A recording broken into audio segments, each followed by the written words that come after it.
বিসমিল্লাহির রহমানির রহিম। রাঙ্গুনিয়ার সম্মানিত মা বোন ও সর্বশ্রের জনসাধারণ, আসসালামু আলাইকুম রহমতুল্লাহ, আদাব, নমস্কার।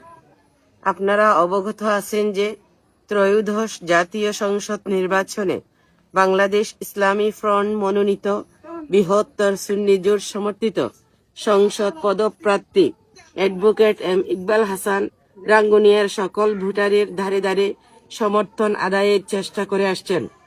গতকাল প্রচারণার শেষ দিনে জনসংযোগ শেষে গার্সেক হজরত খলিলুর রহমান রহমতুল্লাহের মেজভান্ডারির মাজার জিয়ারত শেষে এলাকার জনসাধারণের সাথে শুভেচ্ছা বিনিময়কালে একদল সন্ত্রাসী কর্তৃক আমাদের প্রার্থী ও সমর্থকদের উপর হামলা চালায় ও অকথ্য ভাষায় গালাগাল করে। আমরা বাংলাদেশ ইসলামী মহিলা ফ্রন্ট রাঙ্গুনিয়া উপজেলার পক্ষ হতে এই ন্যাক্কারজনক ঘটনার তীব্র নিন্দা ও প্রতিবাদ জানাচ্ছি। প্রার্থীর পক্ষ হতে প্রশাসনের কাছে অভিযোগ দায়ের করা হয়েছে।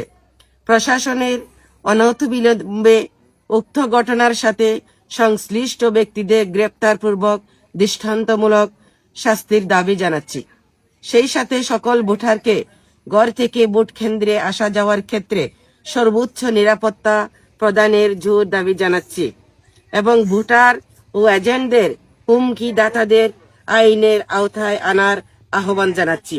সম্মানিত রাঙ্গুনিয়াবাসী, পরিশেষে অত্র চট্টগ্রাম ৭ আসনে জাতি, ধর্ম, বর্ণ, পেশা নির্বিশেষে সকল ভোটারদের আগামী ১২ ফেব্রুয়ারি সন্ত্রাসী হামলার প্রতিবাদে মোমবাতি প্রতীকে ভোট প্রদানের মাধ্যমে ইকবাল ভাইকে জয়যুক্ত করার উদাত্ত আহ্বান জানাচ্ছি। আসসালামু আলাইকুম রহমতুল্লাহ।